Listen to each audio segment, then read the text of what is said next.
Encouragement to turn tragedies into your own triumphant life story? If so, this podcast is for you. Listen to powerful guests who have persevered through challenges so you can gain strength to build your championship life. The host of Professor of Perseverance podcast, Dr. James Purdue. All right, let's go ahead and get started and just go kick this adversity, this challenge, this difficulty. Hey, kick it in the tail end and get it out of here. Let's have a great life. Do the best we can. Hey, we're all going through something. Some people get more than their share, that's for sure. And some people, they've been blessed and maybe not as much, but we all go through something. So depending on how you go through it, depending on how you handle it, depending on how better your life could be. Today, our guest, her book, she even has a study guide to go with it. It's called, I love this title and everything. It's Beauty Beyond the Thorns, Discovering Gifts in Suffering. So let's go ahead and get started here. Welcome to the show, Darci Steiner. Oh, thank you, James. Thanks for having me today. I'm excited. And thank you again. There's a picture of your book for the ones that are on the video here with YouTube and Facebook. That Beauty Beyond the Thorns, Discovering Gifts in Suffering. That is appropriate title because, again, depending on your suffering, you can just be a victim all your life, or you can use it to the best of your ability, and it can be a gift to help you throughout life, to help other people as well. All right, Darci. Again, thank you for being here, sharing your valuable time with us and valuable insight and how you're going to fire us up, get us all going and in the right directions on heading towards the good life. So I'm just sitting here providing a platform, and Darci, you pick up and where you feel fit, and let's get into it. All right. Well, yeah, perseverance has been a huge part of my story. Same with you, James. It's, something that we all have to do. Some of us a little bit more each day than others, but my story goes back, my perseverance story, I'll call it, goes back to about 20 years ago. And my kids were little then. They were 2.5 and 5. And I fell down the stairs, which led to a debilitating back injury. So I was running up the stairs, ran back down, slipped, tumbled, crashed into a wall, then face planted into the ground. And I had an injury, a back injury from that. And eventually that put me in bed more and more. So I ended up in bed full time for about 3 years. And then in a wheelchair for 2.5 more years. And during that time, it wasn't just a back injury. The back injury led to complex regional pain syndrome, which is a severe nerve pain disorder that causes excruciating pain. And it's generally caused by an injury, and it's usually to a limb. So either to a hand or a foot or something, mine was my back, but my feet were affected too, my ankles, because during the fall, my feet got hurt too. Obviously, when you're tumbling down the stairs, you can't regain your footing. And so there's ankle problems too. So we think it developed because of my ankle. And so I was able to walk less and less, and laid in bed. And here I have a 2.5 and 5-year-old. So I'm struggling with God, like, why, after years of being in bed, why would you give me 2 kids and then not allow me to raise them?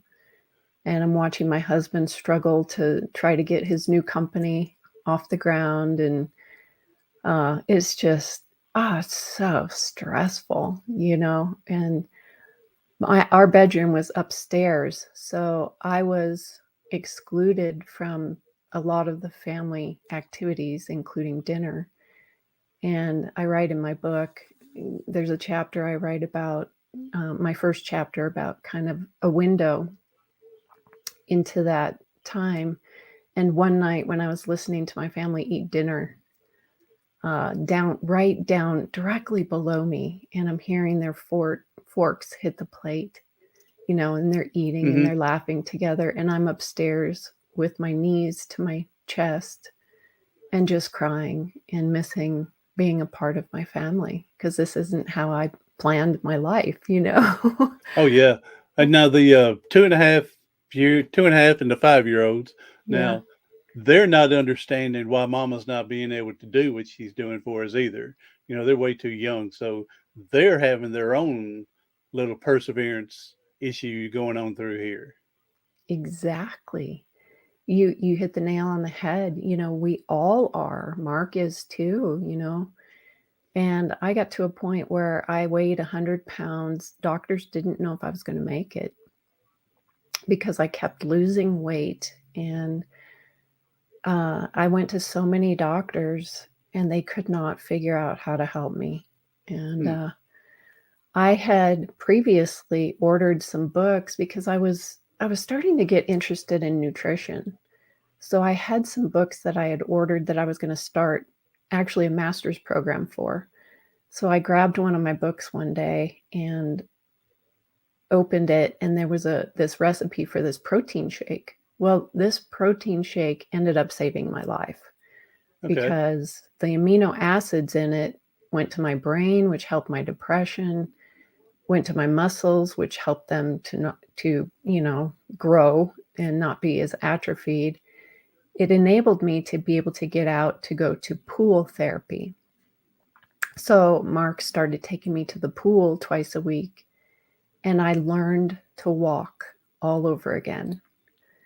And taking that first step in the water, unreal, just unreal what it felt like to put one foot in front of the other again and begin to learn to walk. So Bear some weight on the limbs, on the legs, and all this stuff. yeah. Stretching out feels great. Oh my gosh. Yeah, to be standing upright, I felt so tall. I'm like, That's am I right. this That's tall? that's right. That's right. That's right. Yeah. And eventually I learned to walk again. And in fact, I I earned my nutrition degree over the next 6 years while I was improving, opened my nutrition practice. I was my case study. So the things Oh, that I was learning, I was practicing on myself. And then I came to a point where I opened my own nutrition practice, and I had a little bit of pain still right then, but eventually my pain disappeared.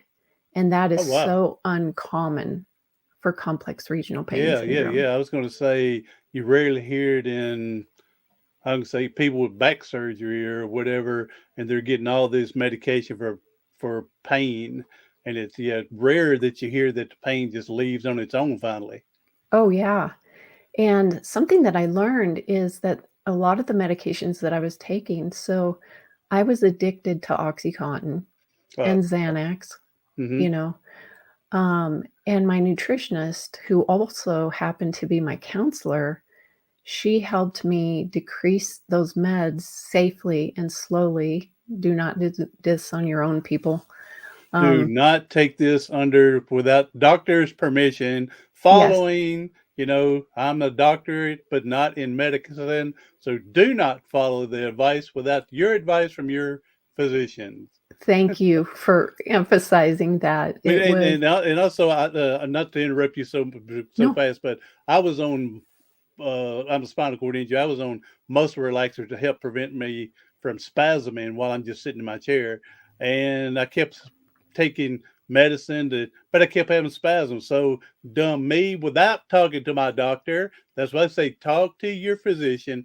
I doubled everything, taking everything. I went from like 80 milligrams of stuff a day to 160 a day. Oh, and I took it for about a month, but my body was still spasming. Oh, So finally, I go, well, heck, why are you taking all this medicine and paying the money out if it's still going to spasm? So again, without talking to my physician, dumb me, went cold turkey, quit taking mm. it.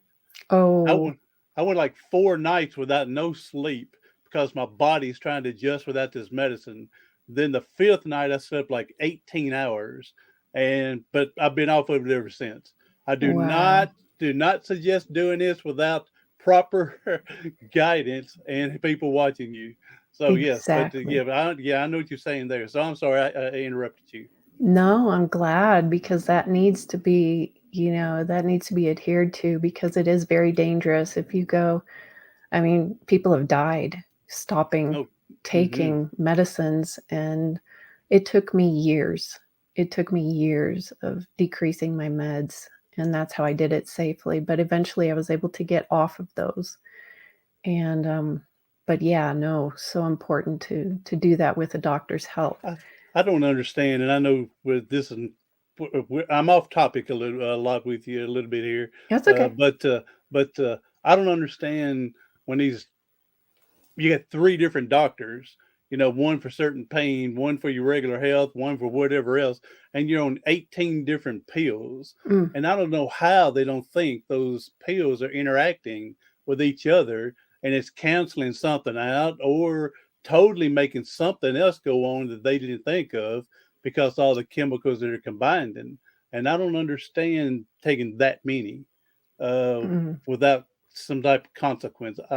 I don't understand. I mean, I would have to do for me, I would do a lot of asking questions.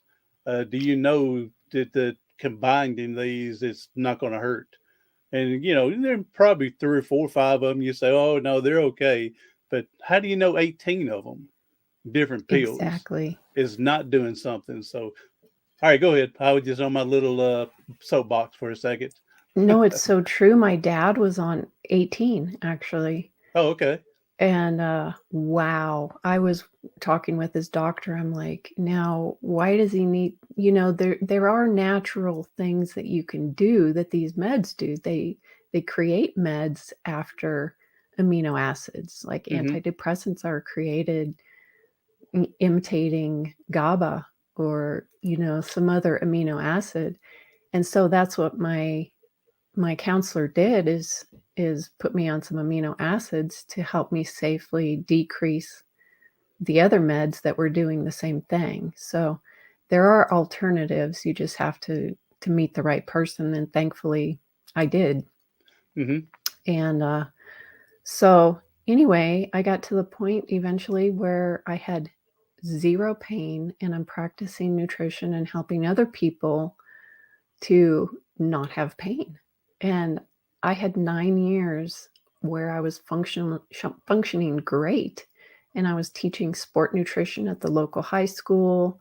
I was helping people with weight loss. I met with a couple of young girls. Well, they were high schoolers, anorexic, and helped them to gain weight because that's one of the things that I had to do was to gain weight.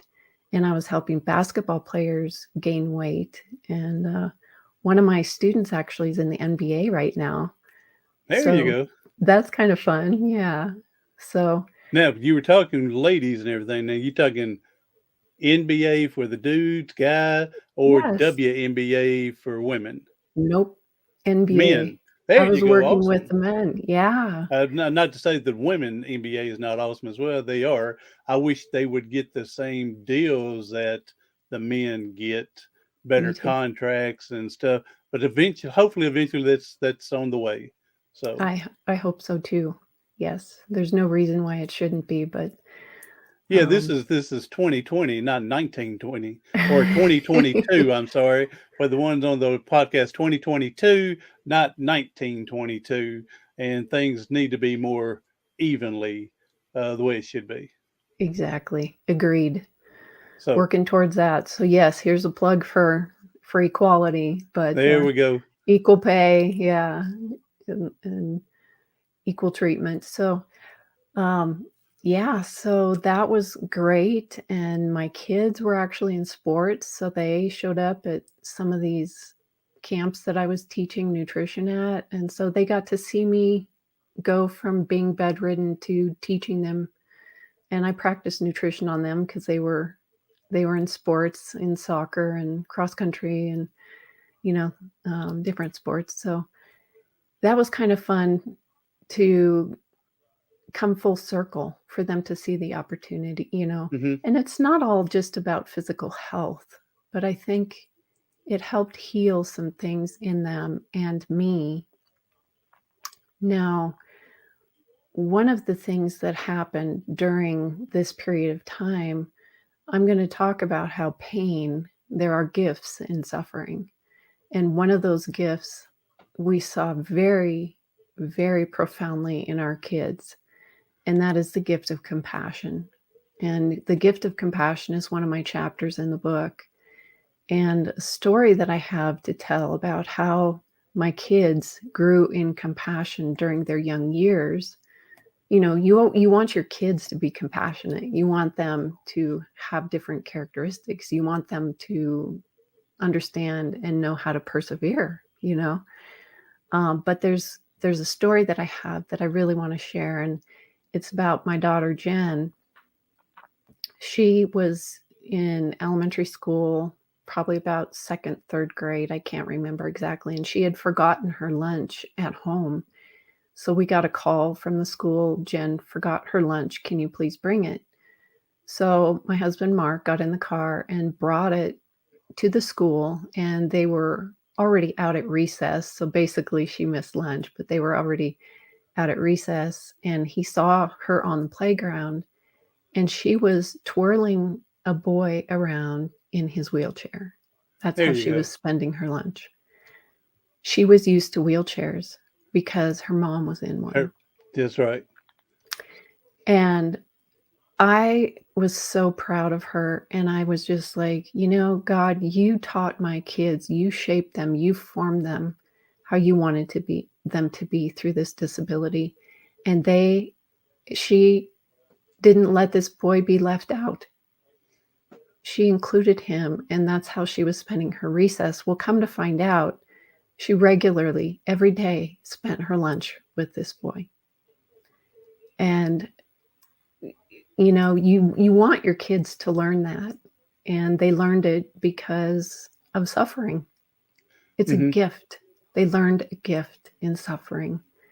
And Mark and I couldn't have taught them to have the extent of compassion that they grew up with, but God allowed it through my pain and my perseverance, but they developed compassion from it. Yeah, So it's easy to talk about it and try to teach it, but when yeah. you physically are involved in it, like you said, you in the wheelchair, then she was more comfortable with learned it from you, like you said, being comfortable with the wheelchair, so she was able to relay that over to her friend.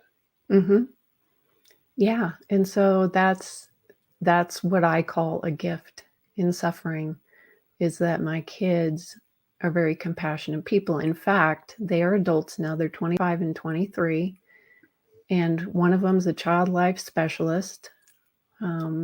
So she's what that is, for people that don't know, is she works between the doctor and a patient and helps the patient be comfortable with medical procedures. And she's working with kids.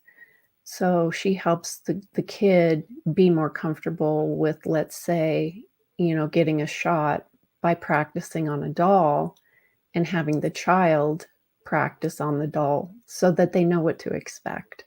Yeah, okay. Yeah, I understand that now. Yeah, so that's what a child life specialist is. The other one is um, she's getting her PhD. She's learning how children develop the concept of pain. So my kids have taken this into adulthood, and she's dating someone who has chronic pain, you know, and they still embody this compassion that was formed in them while they were young. And I was so afraid when I was in my wheelchair. I'm like, I can't teach my kids, but you know what? God did. God taught them, God formed them, He shaped them how He wanted them to be. And I didn't need to worry like I did. Yeah, So, as humans, as humans, as adults, we overanalyze a lot of things, mhm. and what could be, look at the simple tool of a child would come up with a simple idea where we would concentrate too much on the what do we got to do and get anxiety over it and get overwhelmed with it. And sometimes we need to just think as a 5-year-old would be than to overdo things. Yeah, they didn't know any different, and that's okay. That was their normal. And so maybe she was more comfortable, you know, being with this boy than another place. But anyway, I just wanted to share that story about No, it's a good story. compassion. I would love it story that for her compassion to show for someone that's very less uh I don't know what do you want to put, but more desirable, needing more help and stuff, less fortunate in the physical area, and then Mhm. she was able to use compassion and, like I said, pushing them around the wheelchair, spinning them around to have so they can have some fun too. Mhm. Yeah. So then my daughters grow up, right? And my daughter, Jen, the one I just shared about, she's at her wedding getting married. And this was in 2018. So 3.5 years ago. At the end of the wedding, uh, she and her husband went off and had their honeymoon, and the cleanup crew got on it. I was part of the cleanup crew. And like you, when you went back for your one more play, I went in to the facility where the wedding was held, to the venue, because I forgot my dress. I had to make one more trip into Hmm. the venue to get my dress. Well, all the chairs from the wedding were stacked up against the wall. And as I ran past the stack of chairs, one fell down, hit my ankle. And do you remember the significance of the ankle is I had injured my ankle With during the fall down the the stairs. complex pain, yes. Yes. Hmm. So once it hit, it felt like my ankle had broken. Like I was in so much pain. I thought I was sure it was broken, and it was just sprained, but um, it reinitiated the complex regional pain syndrome. So Hmm. this is take two. I still have it 3.5 years later. I'm still hardly walking. It's I haven't been bedridden, but I actually kind of was for a while, but I'm not Yeah. currently bedridden. I've Okay. been able to gain some function back, but Yeah, that's no, go ahead. I'm still, in a scooter, in a wheelchair most of the time. I can walk around a little bit in the house. I can walk to the bathroom, that kind of thing. I can walk into church with help. But yeah, I'm still waiting and hoping. I don't know if I'll ever be able to walk normally again, but this is take two of complex regional pain syndrome and disability. Yeah, to go through one form of disability, pain, or suffering is one thing, but then when you beat it and have to go through it again, it's not fun. I've told other people that, um, you know, for me to be independent as I was and to lose everything from the football hit, then I was able to learn to stand again and walk with the walker for 10 minutes. And now, because of getting older and weaker, I can't do that again. So I've lost all that again. Yeah, it's not fun going the second round, even though everything you learn from the first time may or may not work with you the second time. And so, yeah, it's a lot of frustration in it, but it's also of a lot of trusting and knowing again you've been able to get through it, and you've been able to, again, even if you don't walk like you had before, your mind is there. You can still help other people. These great technology with the scooters and everything nowadays to get you around. Yeah, that you know that you can still be out there. Yeah, yeah. In fact, I feel more connected with people this time. Um, the first time to help me get better, I got my master's degree in nutrition. That kept my mind engaged in something other than pain. Hmm. This time I wrote a book, and I had always wanted to write a book.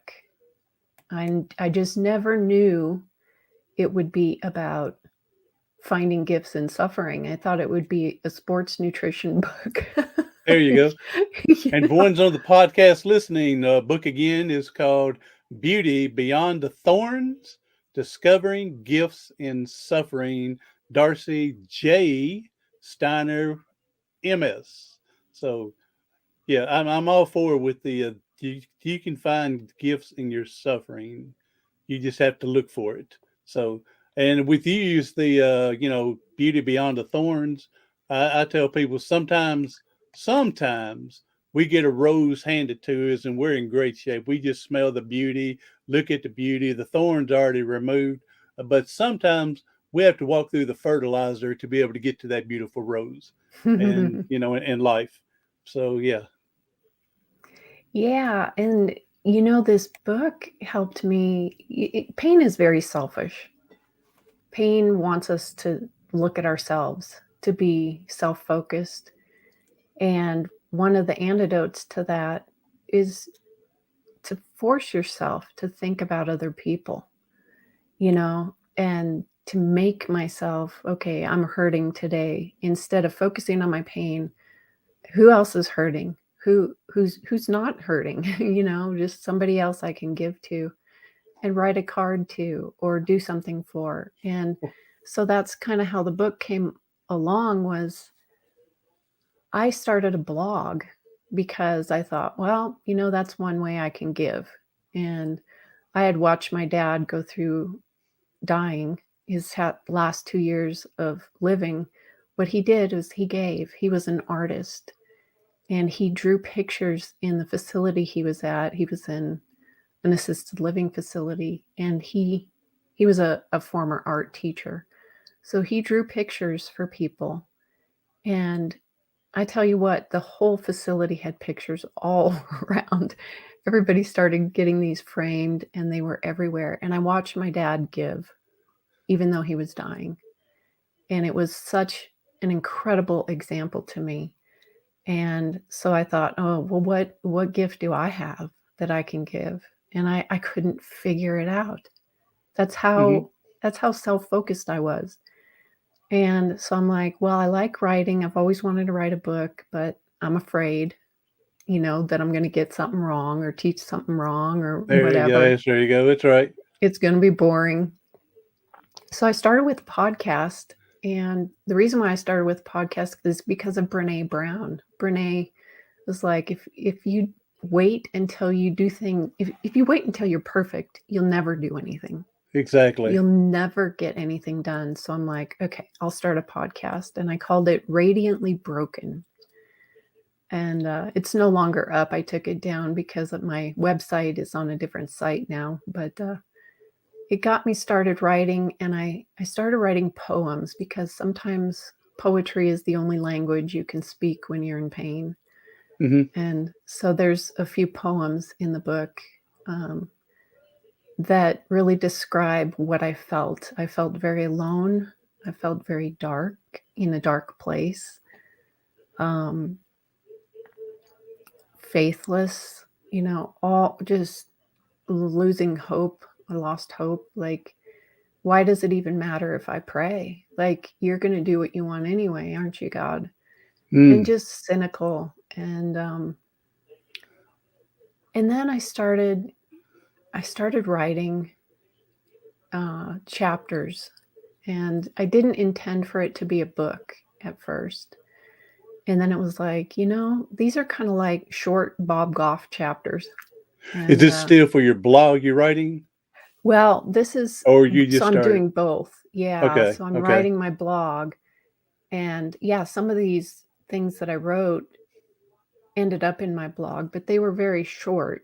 Blog posts aren't really that long, and I'm like, Mm-hmm. I started seeing kind of a theme, and I actually took a class from Bob Goff online during COVID, um, and learned how to write and got feedback from him about my writing. So we had developed a little bit of a relationship. And so I'm like, maybe I can write a book. And that was kind of my launching pad into thinking more about books. And so I started writing about perseverance as one of them, the bleeding woman. And they're biblical stories. I talk about biblical stories and I parallel them with today's stories. A lot of them are mine, Mm-hmm. my physical suffering, but I also share about a friend who was in Denver who had paraplegia and then ended up dying from cancer. And she is the greatest example of faith that I've ever met. And I wanted to know how she had that. Yes. And I got closer to her and I was trying to encourage her and you know I said Bible verses to her and we would have Bible studies.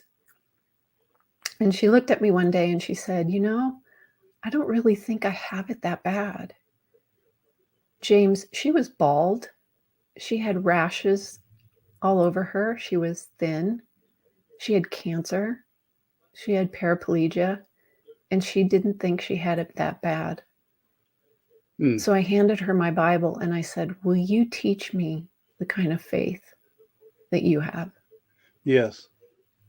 Because when you're suffering, and I know you have this, I know that you have faith in God. And what caused you to believe in God? For me, now, Yeah, uh, your it took me disability. it took me a long time. I was 35 or so before I become a Christian. Now, I grew up going to church, Yeah. going Sundays. Mom and Dad would make me go, but they would stay at home. Mom and Dad would, but they'd make me and my brother go. And so it had a foundation, what this God is. Now, when I had my injury at 18, it was like I knew there was a God, but it was hard to believe in one because of the suffering. Mm-hmm. You see, my older brother got 50% of his body burnt in a car wreck. Then I got paralyzed. Mm-hmm. My mom raised all three of us. My stepfather died when I was 16. And I'm going, why would you focus so much on one family? And so, yeah, Wow. it was like, I knew there was a God, but hard to believe in it because of that. And so, but it took me years from there and meeting other people. And you got to watch out who you meet because there's a lot of false prophets out there. Mm-hmm. Okay, like one guy was at college and he wanted to save me, and I said, "Man, I thought Jesus saved you, so I'm going to do it." And I said, "You're going to do it." He said, "Yeah," and uh, so I ended up listening to him, and I asked him. I said, "Hey, man, come on, tell me." He said, "If God is a loving God, like you're trying to say, or tell me God wants me, why would He allow this to happen to me?" You know, and he could. And the guy said, "Well, He wanted to get your attention to show you." I said, "My attention? He could have just broke my finger instead of Right. paralyzing me, and that would have got my attention." And then another girl I met at college and she was trying to tell this other guy in a wheelchair that he was in a wheelchair, of course, me as well then, you know, and he was born this way with cerebral palsy. But she was saying that you're in a wheelchair because of your sins. Oh no. Oh, yes. And I said, hold on, man. Then I wasn't a Christian yet then at that time. And I said, something ain't right about that. I said, if I'd looked around and see everybody in this bookstore is all in a wheelchair, maybe I can buy into it. I said, Mm. but just say I am and he is and the other guy, but 100 people in here are not. Why is our sins worse than everybody else's? And she had no answer. And then Mm. he says, wait a minute, I was born this way before I sinned. And I said, oh, that's a good observation. Wow. And she says, well, you're paying the price of your parents' sin. And Oh. I'm going, man, I know there's something in Deuteronomy that talks about mom and dad are not you're not paying mom and dad's sins, and they're not taking care of yours either, paying the price. Mm-hmm. And so I'm going, man. But yeah, so you got to definitely watch out for the false prophets out there. But my Mm-hmm. one thing was I may end up meeting this other minister, youth minister. I was teaching and coaching, and my basketball girls invited me to their thing because they were going to talk about why does bad things happen to good people. And I Mm. said, I'd love to hear this. So I go in, and my team's with me, and of course 200 other kids from all over the places up there. We're listening to the youth minister, and I'm going, yeah, that's what I believe. Yeah, that's what I believe. Mm. I never thought of it that way, but that sounds good. And so here now at the end, I finally get to talk to the youth minister. I asked him this one question that I've asked him other people: why did this happen to me? Mm. And they're giving me all these other garbage. He wanted to show he had control over you because of your sins and everything. He says the best answer that anyone could give. You know what his answer was? Mm. I don't know. Good. That's something between God and you that you're going to have to figure out and talk to him with. Mm-hmm. And he gave the bet none of this other crap. I don't know. Yeah, And that's so, beautiful. yeah. And so, met with him like in March that year. And then a few months later, Billy Graham come to Nashville, Tennessee, and I went to go listen to him on the Titans football field and got saved then, June 4th. Mm. Wow. So, See, yeah, disability has brought me closer to God. It has been a gift. And I want everybody to hear that. I want to walk again. Trust me. Don't misunderstand me. I want to mm-hmm, walk again, but God has shown himself to me more deeply through disability than in any other time. And I am so grateful, and I will take this. I will take the things that he's shown me about his character, his compassion, his love, and the gifts that he gives us to endure. And he's given me direction. You know, I was going to start a new business before my injury because I'm an empty nester now, but now I'm an author. And he opened up this space this time for a dream to come true. He has caused a dream to come true. And yeah, it's not the book I thought that I would write. It's even better. You there you know, go. it's even better because if I can give hope to someone, amen. You That's know? the biggest, one of the biggest things I believe we're here is to learn from our experiences and spread the wealth, help Mhm. other people so they can have better life. Right. Yeah. And everything that I've been learning is about other people and just the beauty that comes from a thorn. For instance, think about Paul in the Bible. Okay, so Paul had a thorn in his flesh. We don't know what it was, but it was severe enough to call it a thorn. And yet God used him to write more books in the Bible than anyone, despite his suffering. Mm-hmm. God used that disability because I think it's because he was humble. You know, he was humbled by his thorn. That's why God allowed the thorn for Paul, was Yes. so that he wouldn't become arrogant, because he had seen paradise. And it's for our good. If we're given a thorn,